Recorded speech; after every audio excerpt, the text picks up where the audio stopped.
Hey. All right, one last thing here before we go kicking around the league, Shane. I just thought this was great, but Texas A&M, man, they had a big weekend on the recruiting trail. Landed I believe, a 5-star target here from Georgia by the name of Dion Bowie. He committed to the Aggies. He's a former Georgia commit. And they also had a 5-star defensive lineman, Bear Alexander, announced his final two. He's down to Texas A&M and Georgia. He's from the state of Texas, previously committed to the University of Georgia.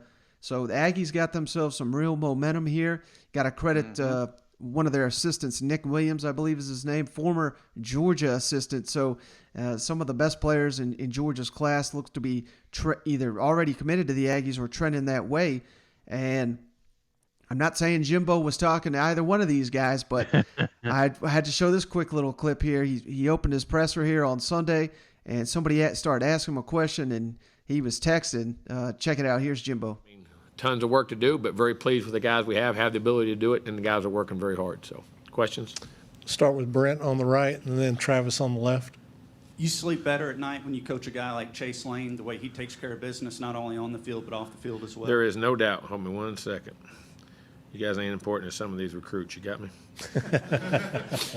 Yeah, I'm allowed to text, huh? I love y'all, but I can't blame you. Write a story for a committee? No. Just communicate. All right, Shad, you know the recruit momentum's hot when it's during a press conference. You're taking text from tweets or taking text from recruits here. Yeah, the old say, Mike, always be recruiting, you know?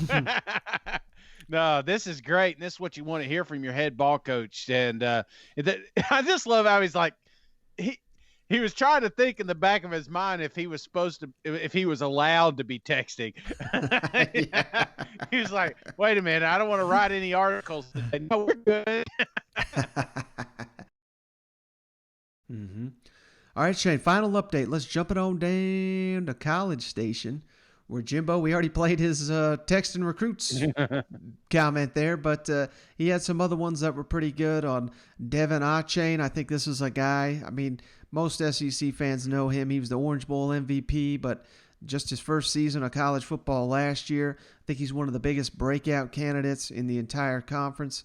And then on Jimbo's such an experienced guy, so he knows what he's doing.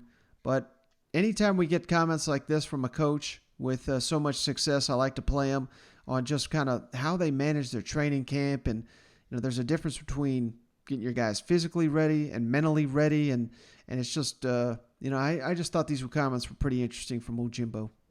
Jimbo, what's your general approach during camp in terms of practicing with a level of physicality while also preserving legs for the balance of an entire season? Well, I mean, you got to get your legs first. There's training legs and there's football legs. You got to get your football legs before you can preserve them. What are you preserving? You know what I'm saying? And also, you worry about legs. I worry about the mind more than the legs. If the mind's right, the legs work. I mean, there's a physical part of it, but when the mind's right, then let the legs get tired. And you understand that. And it's more important to get the mind right. And you have to get guys tired. You have to get them banged. You have to get them bruised up. But in the right way and doing it the right way, as safe as you can possibly do it, which, it's different than it is. It's definitely different nowadays. But you still have to keep that sense of physicality. And we're going to practice very physically, and we're going to do things very physically. But we also have the best interest of our players at heart. And that's where we use our GPS. We can tell exactly from our GPS how their performance is, how their heart rates are, how the physicality is, how their workloads are, how they're adjusting to those workloads. And what you're surprised about is they keep going up. I mean, those guys, it's amazing. Just like I'm a proponent now, and everybody gets into this in the pitching world and all the throwing world, and I can start a heck of an argument. So many pitches. I'm gonna tell you what, I ain't sure we don't underthrow in today's world instead of over. I never hurt Nolan Ryan and all them guys. Huh? And them guys still had all those innings and had all the Tom Seavers of the world and all those guys. They didn't blow their arms out 98 times in what they did, and they still threw it 100 mile an hour and snapped it off. And I joke about that, but sometimes we can get so caught up in the preservation that you also got to have tolerance. And you also, if your mind is strong, your body goes with it. But we understand that. I understand that part of it, and there's a fine line as a coach you have to walk. But the good thing, we have the information from the GPS that identifies it exactly. And we've been doing this longer than anybody in college football.